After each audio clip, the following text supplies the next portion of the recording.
Allah diimbangi dengan perilaku, dengan rukun. Maksudnya rukun itu kamu sama manusia-manusia yang lain itu yang rukun. Akur gitu. Ya. Lah kamu sama Allah patuh tunduk, tapi sama manusia tidak rukun, ya sama aja, nggak kepake.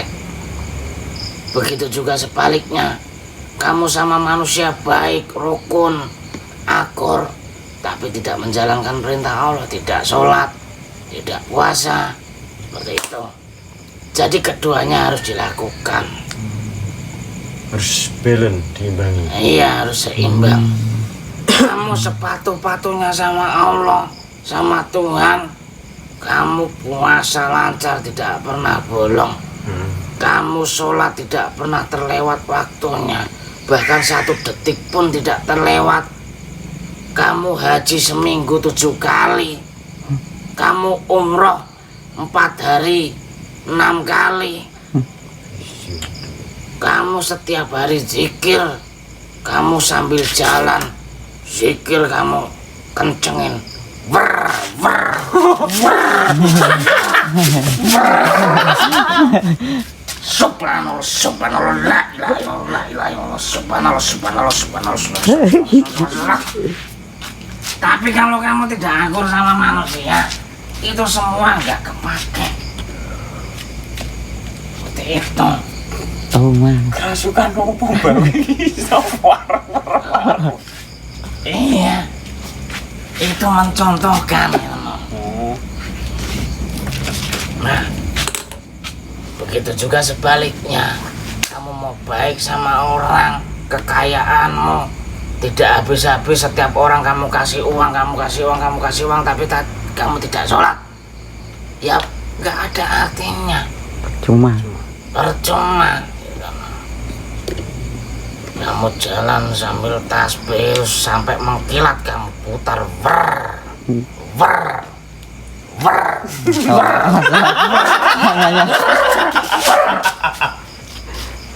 Itu kalau kamu nggak rukun, nggak ada artinya. Wer gitu maksudnya apa gitu? Itu saking menggambarkan kamu ininya gitu loh. Muternya itu. Iya, maksudnya kamu patuh banget gitu loh, sambil jalan zikir subhanallah, subhanallah, subhanallah, subhanallah, sulas terikimin. Ketek ra. Itu kalau kamu nggak rukun sama tetangga, sesama manusia, itu kamu nggak ada artinya semua. Jadi harus keduanya. Jadi kalau akur itu kan apa-apa yang berat menjadi ringan, yang susah menjadi gampang. Misalnya kamu bangun rumah, kalau kamu nggak akur sama tetanggamu, sama orang-orang sekitarmu, apa bisa kamu bangun rumah sendiri? Nggak bisa, Pak. Kalau rumah. Akur itu apa-apa menjadi gampang, menjadi ringan. Iya, Pak. Tuh, sama halnya kayak bumbu dapur itu, semua itu nggak ada yang enak. Cabai kalau kamu makan begitu saja nggak enak. Terasi kalau kamu makan begitu saja nggak enak.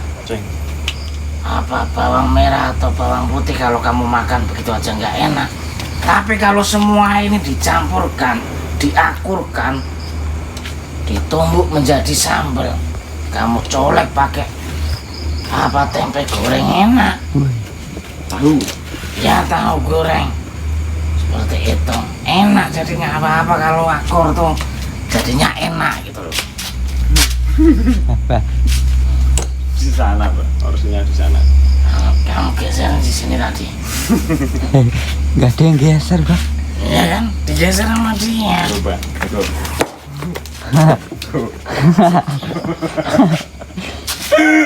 Astagfirullah, dinaikin. Banyak suruh gini. Rusak banget. Rusak, Pak. Tak bener bisa, Pak. Enggak gini, Mas.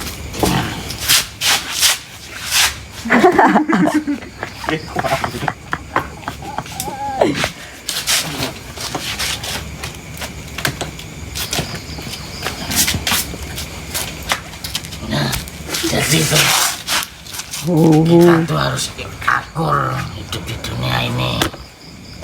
Akur sama tetangga, patuh sama Allah. Gitu. Anak balang uyah, Mbah. Yang balang uyah Gimana tuh maksudnya? dilempar sama kencing Ya. sama tetangga. Kamu itu perlu belajar dari Kanjeng Nabi Muhammad. Beliau ceramah di suatu tempat, baru Assalamualaikum, langsung berterbangan yang kotoran unta, bebatuan, terbang mengarah ke Kanjeng Nabi pada waktu itu. Tapi Nabi tidak marah sama sekali, justru menganggapnya sebagai saudaranya. Malah didoakan yang baik-baik sama beliau. Ya Allah, mereka saudaraku, mereka umatku, berikanlah pintu hidayahmu, semoga terbuka. Karena Kanjeng Nabi itu tidak pernah menganggap siapapun musuh. Meskipun yang melempari kotoran tadi itu nggak dianggap musuh. Karena karena Kanjeng Nabi itu menganggap orang yang tidak baik itu bukan orang jahat, tapi belum baik itu. Makanya beliau Kanjeng Nabi itu mengajarkan ke orang-orang yang membencinya, yang melemparinya tadi, dengan doa, dengan ajaran-ajaran yang baik seperti itu. Termasuk Sayyidina Umar, dahulu orang yang paling benci sama Nabi Muhammad. Nah, sekarang menjadi mertuanya. Padahal itu panglima terhebat dalam peperangan itu. Karena Kanjeng Nabi Muhammad itu mempunyai hati yang bersih. Beliau diciptakan dari nur, bukan nur kamu. Aku, Mbah. Cahaya. Nur. Kalau kamu air. Cucian piring. Sesan. Jangan piring. Bahasa liman ini ojo ngene, Mbah. Kotor, Mas. Iso. Senengan kok ganti-ganti arti. Nur kalau cahaya ya udah cahaya, Mbah. Kok iso banyu sasan?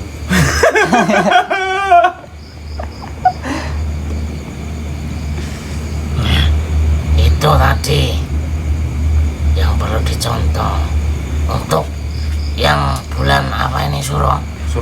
Nah itu udah paham belum? Berarti aman, Mbak. Kalau Ya aman, semua waktu itu baik. Tanggal, hari, bulan, tahun itu semua baik. Karena Allah menciptakan itu sudah sebaik-baiknya. Yang buruk, yang sial, yang bikin malapetaka itu ya kelakuan kamu sendiri. Kamu pergi ke tempat maksiat, contoh kecelakaan, itu bukan karena waktunya yang sial, karena kelakuan kamu yang tidak baik. Seperti itu. Nah, ini perlu disampaikan ke orang banyak, biar tidak salah mengartikan ke depannya. Siap, Mbah. Nah, bukan bulan sial, bukan bulan malapetaka. Kenapa tidak berani melakukan pernikahan? Karena pernikahan identik dengan pesta. Nah, disuruh tirakat, jangan bersukaria di bulan ini karena ada suatu kejadian duka yang begitu besar. Cucunya Kanjeng Nabi dibunuh di bulan Muharram ini. Seperti itu. Bukan kok bulannya sial atau malapetaka, bukan. Siap. Ya. Nggih. Ya mungkin malam ini kalian tirakat, jangan tidur, zikir, tapi zikirnya yang khusyuk, bukan wer. Wes, Mbah. Bukan gitu. hati-hati, Mas. Kena. Iya, Mbah. Wes. yang khusyuk, yang baik, pelan-pelan gitu. Subhanallah, subhanallah, subhanallah. Bukan sulasi. Emang hati sulasi.